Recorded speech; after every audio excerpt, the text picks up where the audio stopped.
en el libro de Joel. Y nuestros hijos y nuestras hijas profetizarán.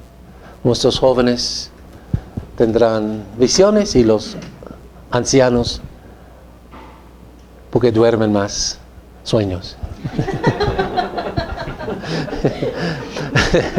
Entonces, pero Dios va a usar todos los medios de comunicación. Lenguas conocidas, no conocidas, visiones, sueños. O sea, todos los medios de comunicación ya son utilizados por Dios para anunciar la buena noticia de nuestro Señor Jesucristo. Hay que captar esta visión, ¿okay? Y todo el pueblo de Dios va a participar. Nuestros hijos y hijas. O sea, no solamente los adultos, sino los hijos y hijas de los creyentes van a profetizar. ¿Cómo un niño de 3 años puede profetizar?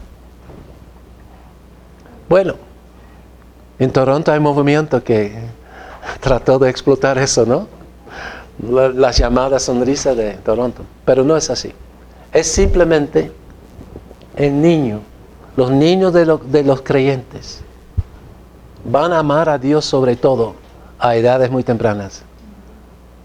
Y yo he visto el crecimiento de mi nieta, por ejemplo, Ella Kate. Ella ama a Dios más que yo.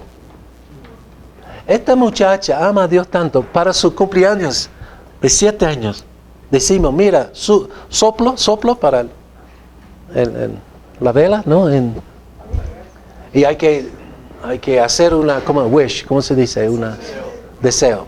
Ella estaba pensando, mi deseo es que este año, que la gente aman a Dios más que el año pasado. ¡Wow! Una niña de 7 años. ¿De dónde viene este amor para Dios? ¿Verdad? Esta muchacha está enamorada con Dios, más que yo. En la noche ella dice, bye bye Dios. O cosas así, o sea, tiene una... O sea, la presencia de Dios para ella es muy real. ¿Debe ella predicar en la iglesia? No. Ella debe pasar porque está en desarrollo como ser humano, como Jesús también tuvo que pasar por el desarrollo humano para llegar a su ministerio a los 30 años. Ella también va a pasar por este proceso. Pero ya el Señor está con ella. Es muy lindo. La promesa, dice Pedro, la promesa es para nosotros y para nuestros hijos y para todos que Dios va a llamar. Hechos 2:39. Igual con Juan, igual con el niño Jesús, también nuestros niños, también son influenciadas por el Espíritu Santo. No voy a decir que ya son renacidos y cada vida es diferente. Yo llego al renacimiento a los 21 años. ¿Okay? Pero yo creo que Ella Kate a los 7 años está mucho más cerca de Dios que yo a los 7 años. Estoy seguro. Entonces Dios es capaz de influir a nuestros familiares, hasta los niños, sin creer en lo que llamamos la regeneración, presumed regeneration. ¿Alguien puede traducirme esta palabra? Presumida, regeneración presumida. Presumir que ya los hijos de los creyentes ya son renacidos. No creo en eso. Pero sí creo en la presencia del Espíritu Santo en la vida de los hijos de los creyentes. Sí, eso sí.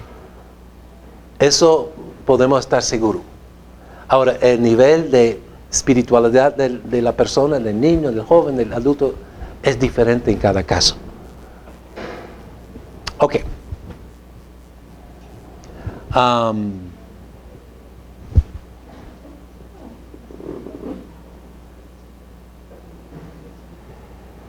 En la explicación de Pedro, nótase lo que él hace. Él explica las profecías del Antiguo Testamento ahora que están por cumplirse, no totalmente, pero en parte, en el día de Pentecostés. Porque las profecías son así. Pueden ser cumplidos en un tiempo, otro tiempo. No necesariamente una vez cumplido, siempre cumplido. Pero hay una complementación múltiple. Bueno, es casi las 9 y mi español no sirve después de las 9. Ok. En la explicación o en la interpretación de Pedro en cuanto a lo que pasó con la venida del Espíritu Santo, él va a la Biblia. 1. Él lo aplica a todo el pueblo de Dios. 2. Él muestra que es Cristo que está funcionando. Que la profecía es que viene de arriba, que viene de Cristo, y Cristo habla por medio de nosotros, y hasta nuestros hijos y hijas van a profetizar. En la obra sacerdotal, todos que claman el nombre del Señor serán salvos. ¡Wow! La puerta está abierta, el templo, ¿verdad? El templo celestial está abierto, todos pueden acercar a Dios, y todos que claman a Dios serán salvos. Por eso en nuestra evangelización, hermanos y hermanas, por favor, no vamos a poner una oración en la boca de la gente. Porque eso pasa en la liturgia muchas veces. Estamos poniendo palabras en la boca de la gente y ellos no creen eso. No. Hay que decir, hay que predicar y evangelizar y dar el evangelio. Y decir a ellos, clama a su Dios, clama por su salvación, porque todos que claman al Señor serán salvos. Y eso es la parte mejor para mí en la evangelización, de ayudar a la gente a clamar a Dios. Pero yo no puedo hacer eso para la gente. Yo puedo orar para que Dios me use en la evangelización, pero ellos deben clamar a Dios. Y cuando claman a Dios, pues ya están hablando con Papá Dios. ¿Okay? Y qué lindo es. Porque mucha gente hasta usan el Padre Nuestro, que es muy bueno, obviamente. Pero no es algo mágico que se repite después de mí. No, es algo que nos enseña de cómo orar. Pero la gente debe clamar a Dios y hablar personalmente con Dios. Y la promesa es, todos que claman el nombre del Señor serán salvos. Entonces es la obra sacerdotal de Cristo Jesús. Cristo dice, ven a mí. Yo voy a resolver su problema. Pero hay que hablar conmigo. Ahora, como profeta Dios está actuando. Como sacerdote Él está actuando. Y como rey entonces. Yo sé que es muy difícil entender cómo Cristo actúa como rey, porque parece que está perdiendo la batalla. Parece que los reinos del mundo son más fuertes que el reino de Dios. No, señores. El reino de Dios es universal. Cristo está reinando desde su trono, y este trono es real, y Él tiene todos sus ángeles trabajando a favor de la iglesia. Recuerda que el nombre ángel quiere decir mensajero. Y nosotros somos los mensajeros de Dios aquí en la tierra. Y por el mensaje que está saliendo a todas las naciones, ya todas las naciones tienen el evangelio. No hay ninguna nación donde no hay el evangelio predicado y donde no hay iglesia. El pueblo de Dios está en todas las naciones. El reino de Dios va para adelante.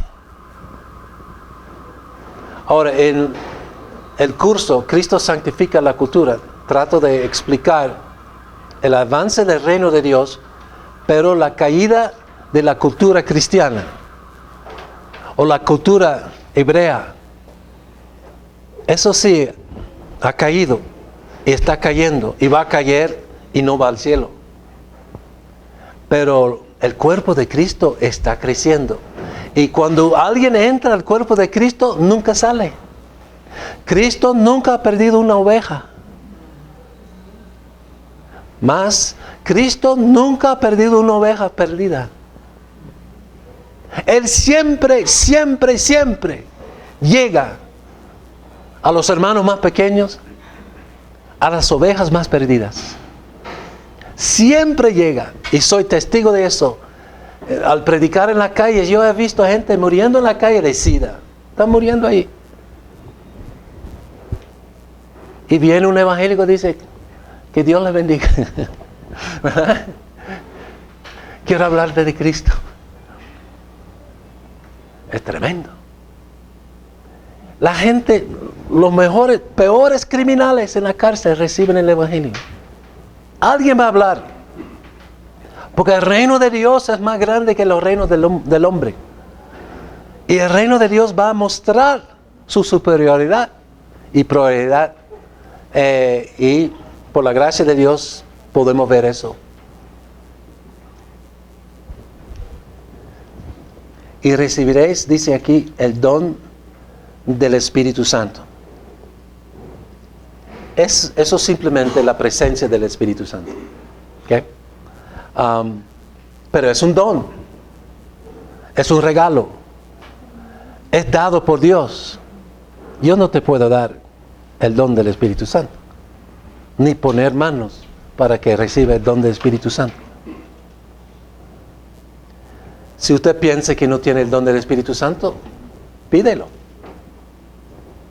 Pero lo que pasa es que el Espíritu Santo está trabajando en nosotros, y como sabemos si Él está trabajando en nosotros, confesamos a Cristo como nuestro Señor y Salvador. Confesamos a Cristo. El don del Espíritu Santo es la presencia del Espíritu Santo con los creyentes. Y por el poder del Espíritu Santo vamos a dar testimonio, Hechos 4:8. Entonces Pedro, lleno del Espíritu Santo, les dijo, gobernantes del pueblo y ancianos de Israel. Entonces vamos a dar testimonio delante de las autoridades. Hechos 4:31, cuando hubieran orado, el lugar donde estaban reunidos fue sacudido, y todos fueron llenos del Espíritu Santo y hablaron la palabra de Dios con denuedo. Entonces es la presencia del Espíritu Santo. ¿Qué de la ausencia del Espíritu Santo? En Hechos 5 tenemos el caso de Ananías. ¿Y cómo se llama su esposa? Zafira. Porque Satanás ha llenado tu corazón para que mienta el Espíritu Santo. ¿Usted piensa que perdieron su salvación? No, fueron castigados y tuvieron que recibir las consecuencias de sus acciones.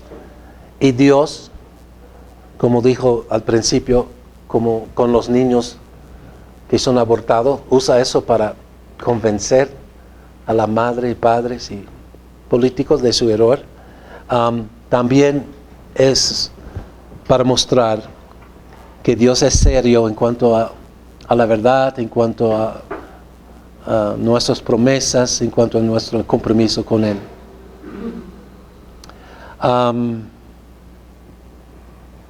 Por el Espíritu Santo, el oficio de los diáconos fue organizado. Por lo tanto, hermanos, buscan de entre ustedes 7 hombres de buena reputación, llenos del Espíritu Santo y la sabiduría. Este oficio es el segundo oficio que hay. Primero son los apóstoles. Y si vamos en orden cronológico, el segundo son los diáconos. Por eso la iglesia bautista tiene diáconos. Yo creo que habían ancianos, pero no tengo pruebas. Entonces los bautistas están ganando 1-0. Entonces tenemos después de los diáconos, sí, los ancianos son mencionados en Hechos, pero los pastores no son mencionados en Hechos. Y hay que decir eso a algunos pastores, porque piensan que la iglesia es pastorcéntrico, Pero nosotros somos culpables de eso. Estamos tratando a este oficio que si son especiales, está más cerca de Dios. Eso es muy católico. Eso es muy católico. Bueno, los apóstoles sí nombraron a obispos, pastores. Hay diferencia de interpretación ahí, dejamos eso tranquilo. Ancianos y diáconos. No nombraron otros apóstoles.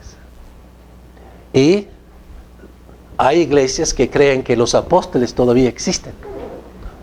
Que hay continuación del apostolado por medio del liderazgo, y es la Iglesia Católica Romana y algunas iglesias carismáticas.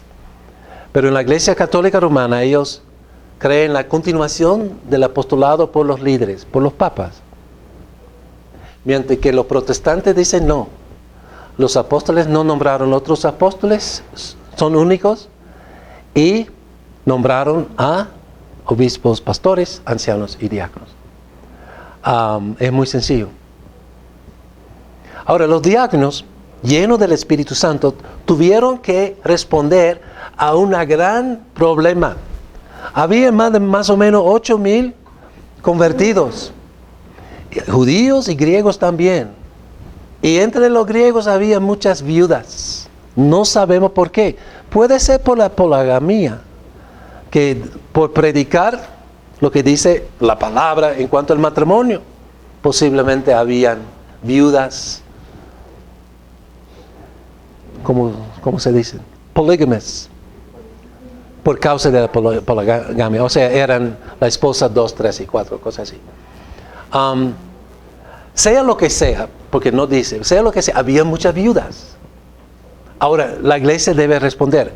En los primeros días del nacimiento de la iglesia, la misma congregación o los mismos miembros vendieron cosas para atender a las necesidades, pero este problema era tan grande que fue necesario establecer a los diáconos para servir en las mesas, para ayudar a estas viudas.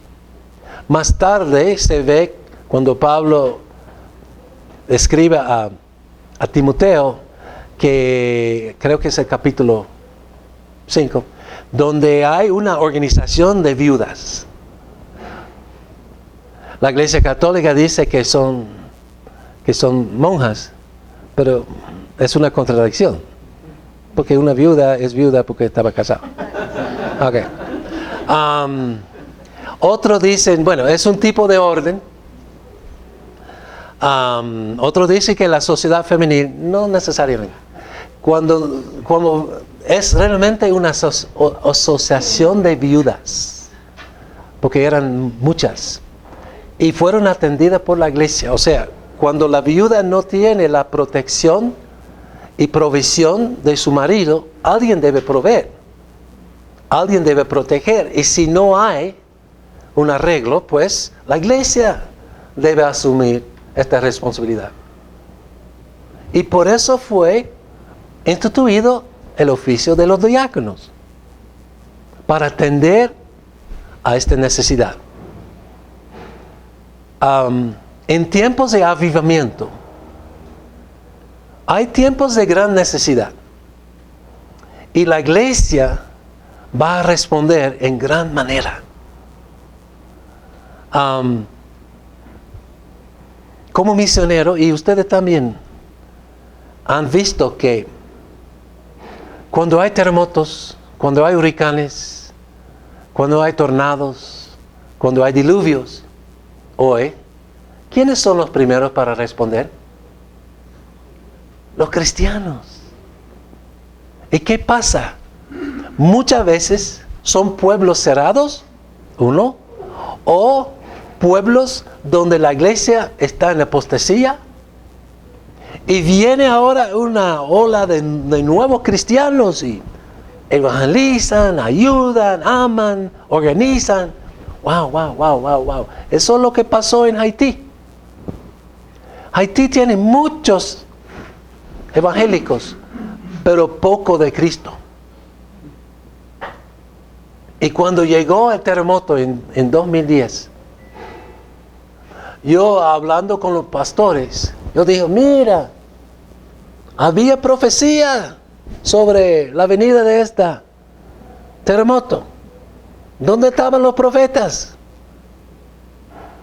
Hay que despedir a todos los profetas de Haití. Porque no sirven.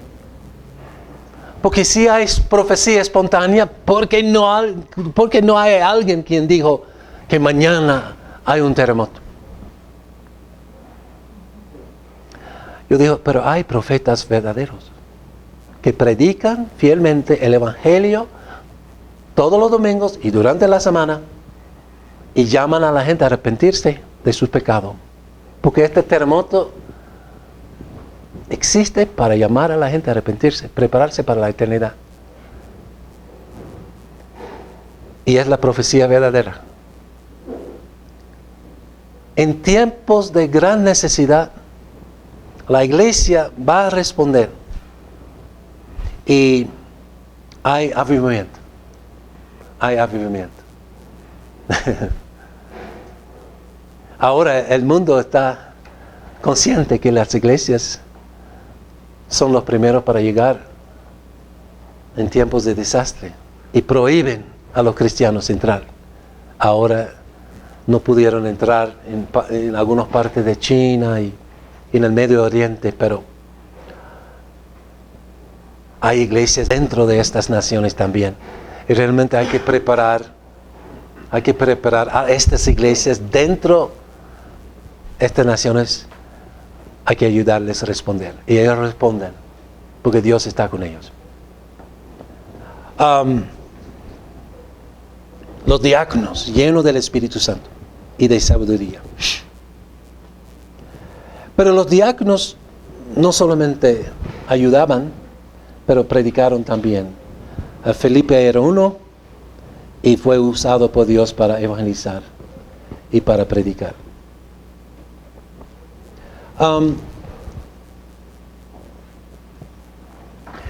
Ustedes van a continuar con el estudio de Hechos. No voy a contar más.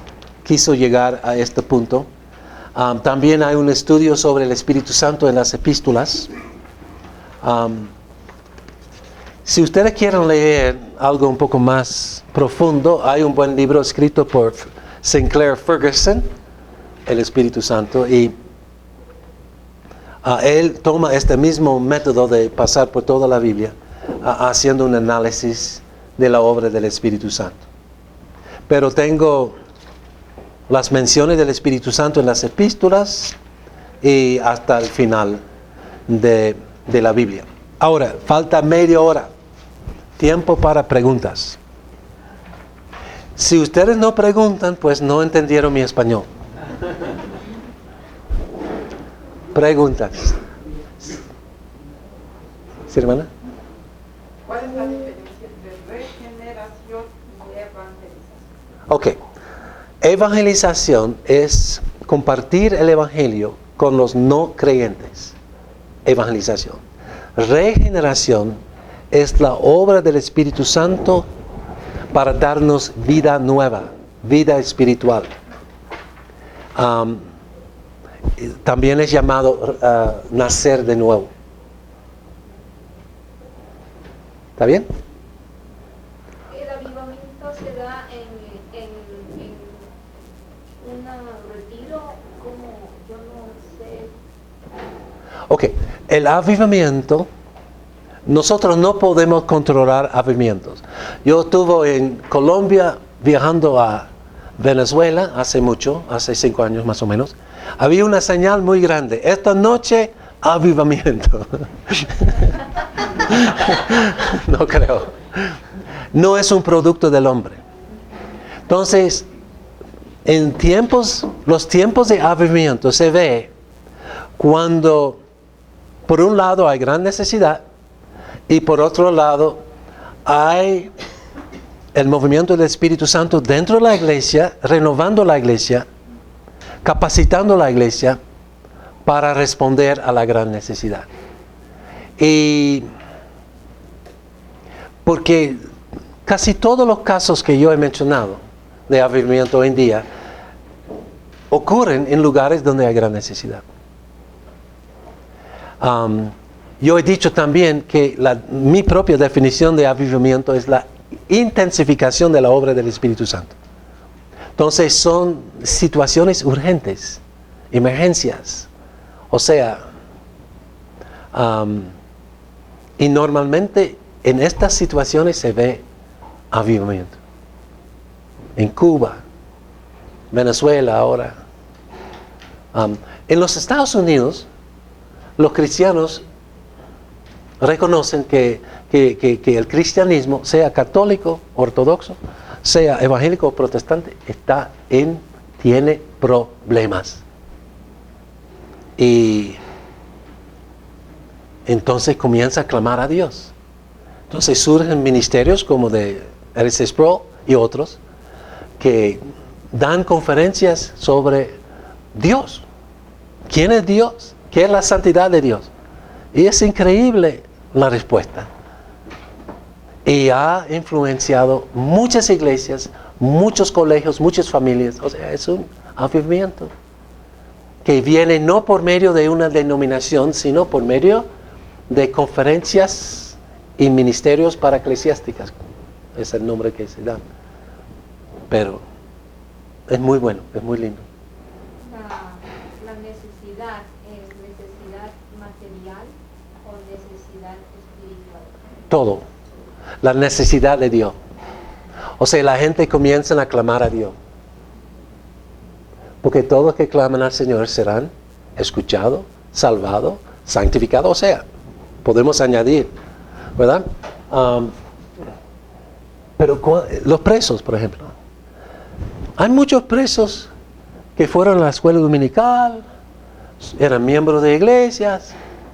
Bueno, pecaron horriblemente y cayeron presos.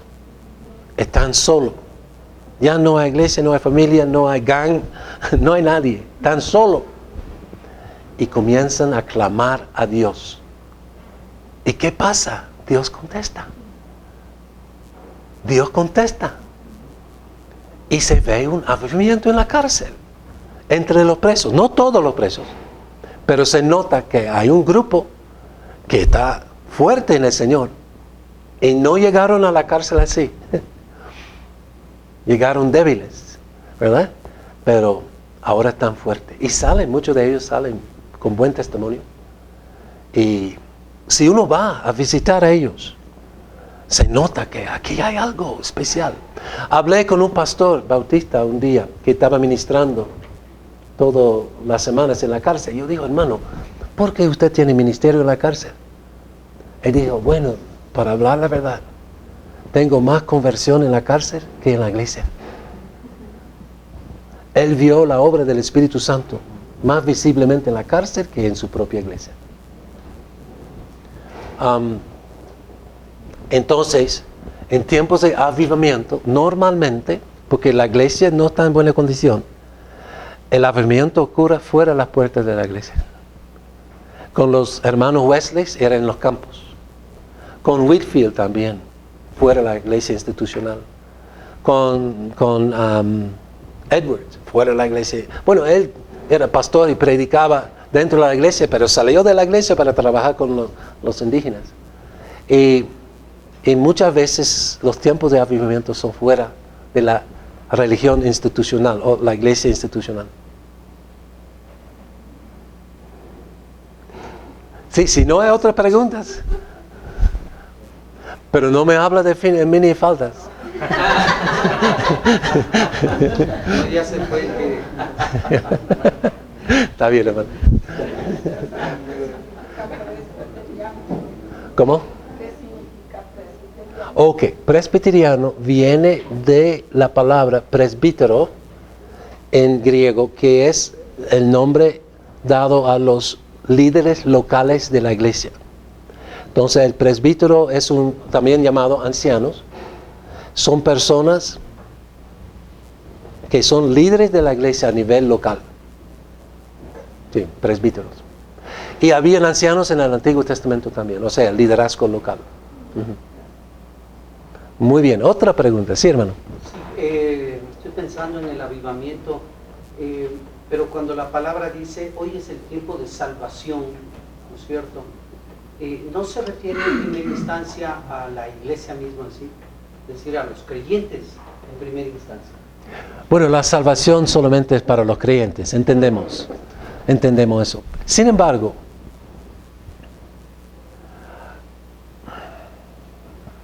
los creyentes deben llegar a ser creyentes, no nacen así. Entonces hay un proceso de evangelización que ellos necesitan para recibir la palabra de Dios y creer. Pero en tiempos de avivamiento, la iglesia institucional no está funcionando bien. Y como en los tiempos de Jesús y los apóstoles, el judaísmo estaba caído. Mataron al Mesías y no tenían vergüenza. Entonces, en tiempos de avivamiento, la iglesia está muy débil, está mal, por un lado, y hay un movimiento del Espíritu dentro de la iglesia y Dios levanta sus obreros para responder a la necesidad, sí. Es un lado. Otro lado, hay iglesias que están bajo persecución. Y por esta gran necesidad que hay, gran problema que hay, la persecución, el Espíritu Santo usa la situación para separar a ellos de sus idolatrías y de sus tradicionalismos. O sea, Él va a preparar a estos siervos que están bajo persecución para dejar todo y evangelizar a los demás, dar testimonio a los demás, no tener miedo para ir a la cárcel. Y las cárceles en China son muy fuertes. Y pues hay un tiempo de avivamiento. Entonces la gran necesidad y la gran avivamiento van juntos. Si estudiamos avivamiento históricamente. Yo me gusta la historia y veo avivamientos en la historia de la iglesia. ¿Otra pregunta? ¿Atrás? Parece que la unción está ahí, en los primeros dos bancos. Sí. Es sobre el tema de los dones. Hay alguna situación de ignorancia en el tema de los dones como tal. Estaba escuchándote y decías que el don del Espíritu Santo es uno de los dones. ¿O es el don? Es el don. Es el don. Entonces todos los creyentes tienen ese don. Deben tenerlo, sí. ¿Y los demás dones? El don, hay los dones del Espíritu Santo y el don del Espíritu Santo. El don del Espíritu Santo es la presencia, el regalo de parte de Dios del Espíritu Santo en nuestra vida.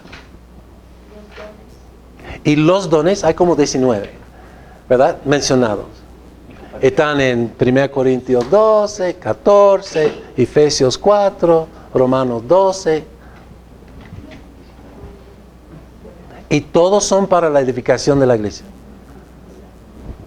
Sí, sí, hermano. Tercer banco, la unción está creciendo. Usted dijo en una parte de enseñanza que su nieta de 7 años no puede predicar porque es muy niño. Sí. Pero que usted es la que le dio la licencia para predicar. Una mujer puede predicar en una iglesia. Se puede, pero no debe. No, la mujer es profeta. O sea, la hermana cristiana es profeta.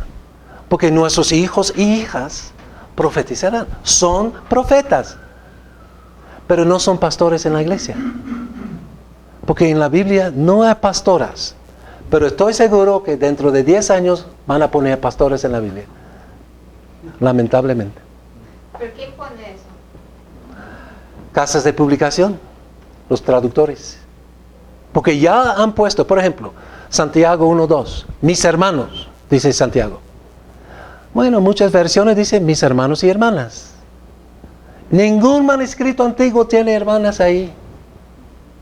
Nosotros lo hemos puesto para ser más inclusivista. Pero Santiago está hablando con los líderes de la iglesia. Mis hermanos, y todos son hombres. Él usa el mismo término en Hechos 15, cuando habla a los hermanos, como líderes. Entonces nosotros somos, cambiamos roles. fácilmente. Y es un gran problema. Ahora, las mujeres, las hermanas, mejor decir, tienen don de profecía, hablan por Dios, pero según la vocación que Dios ha dado. Como madre, como esposa, como maestra, como empleadora, o sea, cualquier vocación que tiene. Pero la Biblia no da la vocación de pastor, anciano y diácono a ellos. Hay diaconesas mencionado en Romanos 16:1, pero es un término general, una sierva en la iglesia. Hay muchas siervas en la iglesia. Una iglesia que no tiene siervas no funciona. Las hermanas son muy activas, pero no todos son pastores, ancianos y diáconos, ¿verdad? Eso es para los hombres, para que no repetimos ad nauseam el pecado original, la insubordinación de Eva a Adán y de Adán a Dios. Pues hay tiempos cuando, por ejemplo, hay conferencias de mujeres en la iglesia y hay hermanas que predican o enseñan. No tengo problema con eso, porque son entre hermanas, ¿verdad? Pero no es un culto, es una conferencia. Nosotros preparamos estudiantes, hermanas, para preparar sermones. No tenemos problema con eso, porque ellos, si van a predicar, predican entre las hermanas. Es un gran ministerio y se necesita. Pues la predicación no es solamente para los hombres. La palabra querigma es usado para, predicaciones oficiales y es usado también para proclamación. O sea, predicar es anunciar. Hay muchos libros sobre la predicación ahí. Pero las hermanas sí, según la vocación que Dios ha dado, pueden proclamar, anunciar, declarar, exponer la palabra de Dios. Pero no como oficial de la iglesia, porque no son. Dagoberto, todavía estoy ya estoy bajo disciplina, ¿no? Y a mí, A mí sí. Pero es igual como sacerdotes. Todas las hermanas son sacerdotes. En el sentido que oran, que hacen sacrificio de alabanza y ellos buscan la reconciliación en la familia y trabajan como sacerdotes, pero no son el sacerdote o la sacerdota para la iglesia. Y son reyes, están reinando con Cristo. ¿Otra pregunta? ¿En los bancos atrás?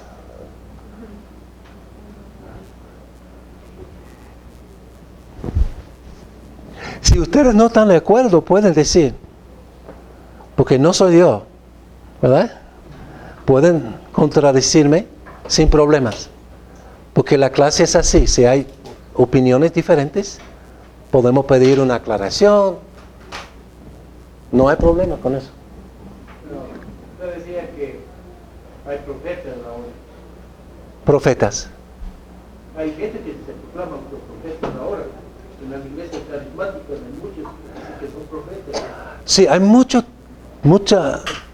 hay diferentes tipos de profetas, obviamente. Pero la profecía más común es simplemente hablar por Dios. Profetes, hablar por Dios. El pastor habla por Dios desde el púlpito a la congregación. Él es profeta para la congregación. Y mejor tener uno. O sea, la congregación tiene un profeta congregacional. Alguien que habla por Dios a la congregación de la palabra de Dios. Mi mamá es profeta en la casa para los hijos. Ella habla por Dios a nosotros, los hijos.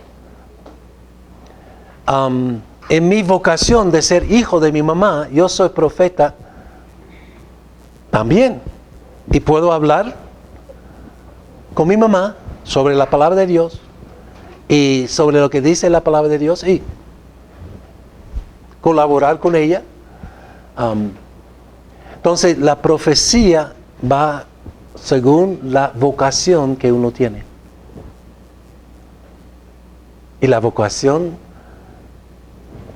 de líder en la iglesia, la vocación de miembro en la iglesia, y hasta las vocaciones que tenemos en la familia, en el empleo, en la sociedad. Lo lindo es, si ponemos todo eso juntos, todo viene de una palabra, se llama kaleo, llamar. Entonces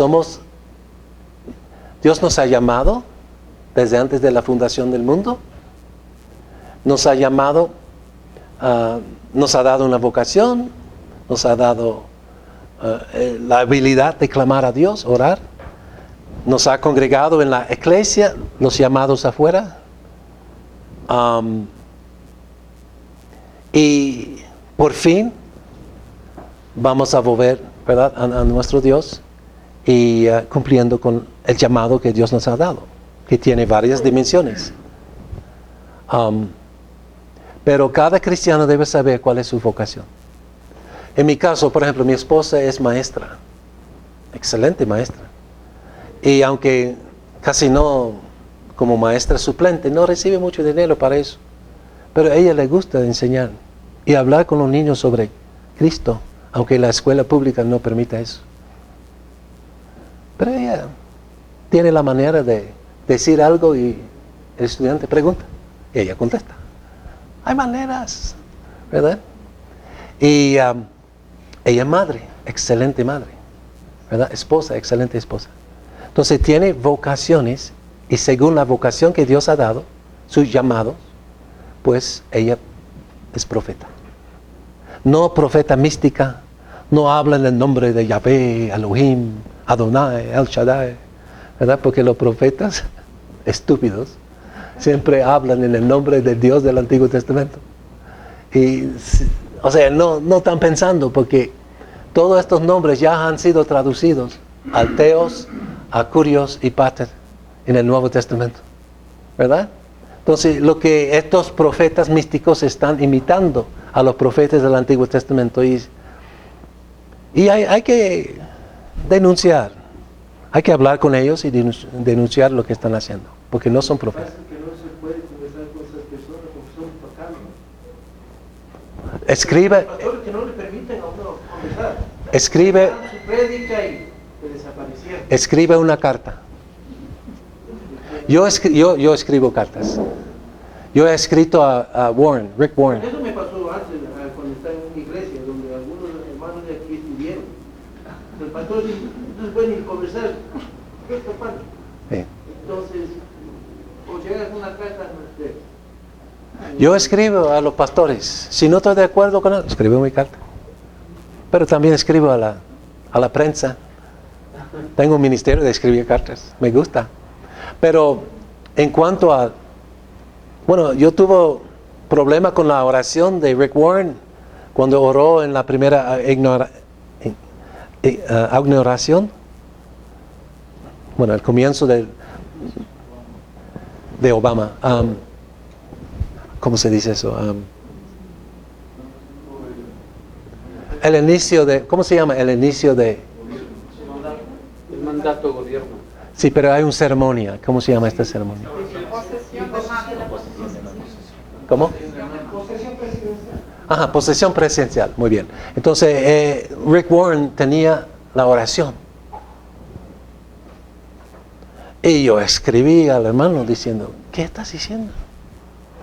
Él no contestó, pero tiene un equipo que contesta a las cartas. Y me contestaron y dieron una explicación de más o menos 10 páginas. Ok. Ahora yo sé por qué oraban así. Era parte de su plan de evangelizar a los Estados Unidos. Bueno. Mejor decir a Obama que se arrepiente del aborto y del homosexualismo y todo lo que está apoyando. Mejor hablar como profeta, ¿verdad? En vez de hacer una oración litúrgica que no va a ser condenada por nadie, solo Dios. Sí, pregunta. El día de ayer, Cornelio, con respecto a la evangelización que explicaste de Billy Graham, Ajá. decías que eso es evangelización, no es avivamiento. Sí. Entonces, y entender tal vez la evangelización es una consecuencia del avivamiento. No sé si ahí puedes expresar cómo se juntan los dos, la evangelización con el avivamiento, porque como que entendí que lo uno no tenía nada que ver con lo otro. Y la segunda, aquí mayormente estamos miembros de la Iglesia Reformada de la Gracia, y a nosotros nos han enseñado que con respecto a los dones milagrosos... Ok, vamos con el primero, la primera. Las dos y después anotan ahí y mandan una carta. En cuanto a la primera, usted tiene razón. Hay una diferencia entre evangelización y avivamiento, pero muy probablemente la evangelización es fruto de un avivamiento. Pero son actividades diferentes.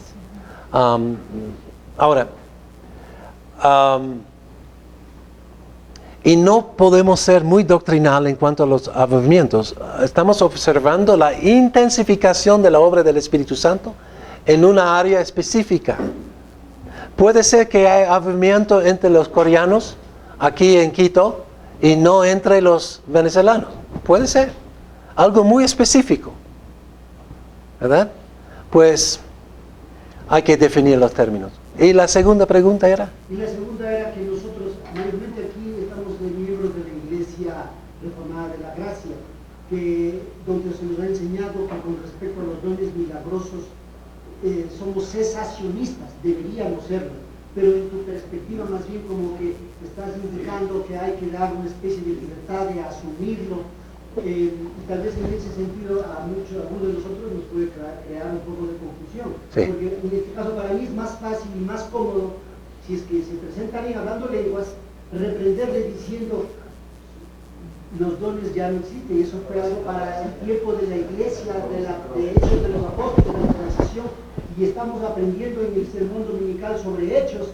Entonces, en ese sentido, no sé si tal vez también sea necesaria una aclaración en el sentido de que los dones milagrosos han cesado o no. Ok, ¿tiene su Biblia, verdad? Sí tengo. Léame por favor 1 Corintios 14, 40. No hay problema que use la digital, no me descomulgan. ¿Cuánto? 1 Corintios 14, 40. 1 Corintios 14, 40. Ya va a leer el libro en Ok, cualquier persona puede leer. Pero hágase todo decentemente y con orden. Parece muy presbiteriano, ¿verdad? Parece muy presbiteriano eso. Ahora léeme versículo 39. 39. 1 Corintios 14. Así que hermanos, procurad profetizar y no impidáis el hablar en lenguas.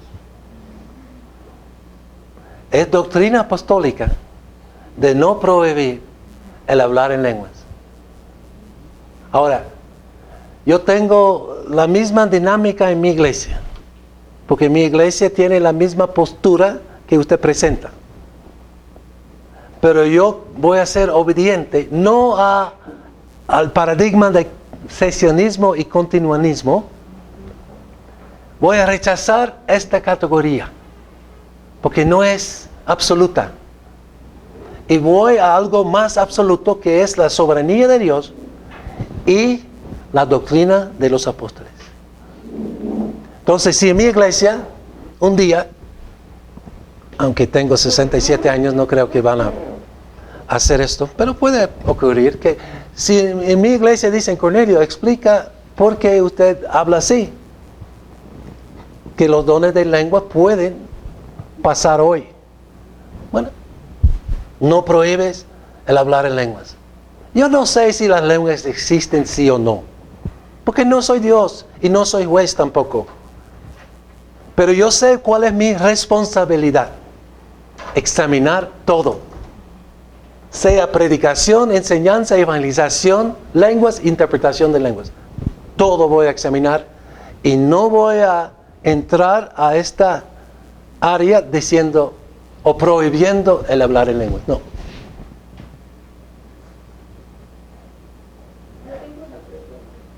Ajá, pero él tiene una más. ¿Sí? Y siendo que está atrás, es un milagro que hay preguntas en la parte de atrás. Lo último que diría tal vez es que en todo caso, bueno, yo pienso que nuestros pastores y ancianos son examinadores, escrutadores de la palabra de Dios. Ahí está el Dago y el Lucho, el Luis Carlos. De algún modo, entonces, estaría pensando que deberíamos no ser absolutistas en esa concepción que tenemos de los dones milagrosos, no solo de lenguas. Y personalmente me adhiero a eso, o sea, me acojo a esa enseñanza y la obedezco. Creo firmemente que los dones milagrosos han cesado, porque nos han dado razones muy bíblicas, muy exegéticas para asumir crédulamente que en efecto los dones milagrosos han cesado. En ese sentido nos vamos con MacArthur. Y acá afuera está el Lucho vendiendo los libros Fuego Extraño. Está bien, hermano. Entonces yo voy a necesitar el milagro. Sí, hermana. Porque en las iglesias pentecostales casi muchas personas hablan en lenguas y o sea, yo nací en una iglesia reformada y no he visto a nadie que hable lenguas en la iglesia reformada, pero sí veo en otras iglesias que hablan en lenguas. Entonces eso sí me da es intriga, es querer saber. Ok, bueno, mi respuesta, estoy repitiendo, mi respuesta frente a eso es simplemente investigar y pedir una interpretación en cuanto a lo que están haciendo para ver si es de Dios o no. Porque yo he visto en mi propia vida lenguas que no eran de Dios, eran de Satanás. Eran mentiras, engaños, herejías. Pero no voy a responder a lenguas diferentes que a la predicación. Voy a examinar lo que el predicador está predicando. Igual. Y quiero ser obediente a la doctrina apostólica que me enseña de no prohibir el hablar en lenguas. Simplemente. Porque yo no sé. Es que de verdad yo no sé si la gente que están hablando en lengua es de Dios o no. Debo investigar, debo probar los espíritus. Y me gusta hacerlo. Yo he ido atrás de los profetas que habían profetizado espontáneamente en la iglesia. Y he descubierto que no eran profetas. Y ellos mismos me dijeron, no soy profeta. O sea, hay que investigar. Hay que ser responsable, hay que responder. Pero no somos dioses para decir que Dios no puede hacer un milagro. O que Dios no puede sanarme. O sanar a alguien. Estamos cayendo en algo que es demasiado extremo. Ahora, ¿voy a necesitar un milagro para quedarme en mi denominación? Sí, eso es cierto. Bueno, estoy bromando un poco, pero ya estoy explicando mi método de ministrar, trabajando como misionero en muchas naciones, con muchas iglesias. Y creo que puedo defenderlo. Bien, no tengo problemas en defender. Hasta ahora nunca he encontrado un mensaje de lenguas que realmente vale la pena.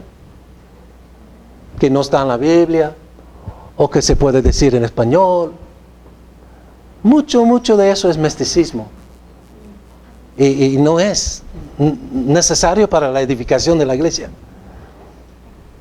Pero simplemente voy a probar los espíritus.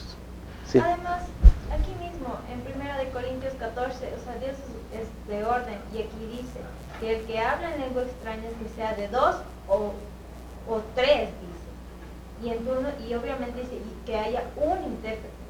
En las iglesias de las que yo he ido, que hablan supuestamente en lenguas, no hay ni un solo intérprete y hablan muchísimo más de 3 personas en lengua. Sí.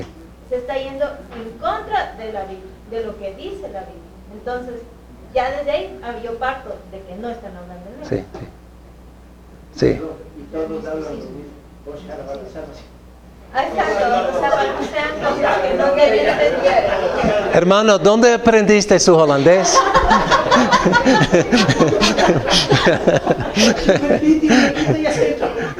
O sea, vamos, la palabra misma nos No. Sí. Recuerda que los dones son del Espíritu Santo, no son de nosotros ni de las iglesias. No estamos en control de los dones. Ahora, si usted lee el libro de Sinclair Ferguson, y el hermano tiene copia, él toma la posición sesionista y continuanista y da el pro y contra de ambas posiciones y queda con su sesionismo. Está bien. Él presenta buenos argumentos.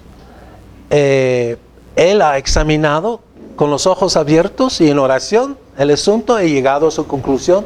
No hay problemas. Para mí no hay problemas.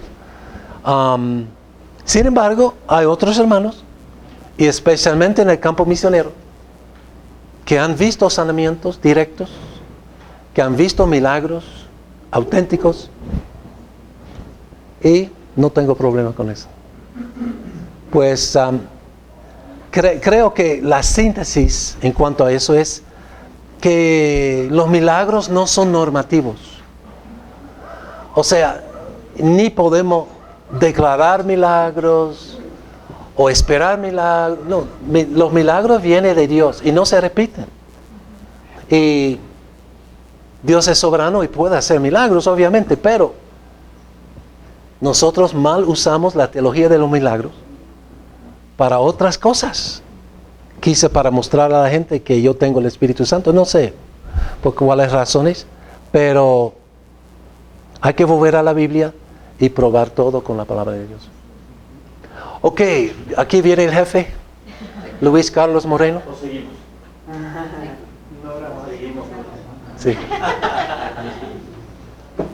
Bueno, hermanos. Te damos gracias con él, una vez más.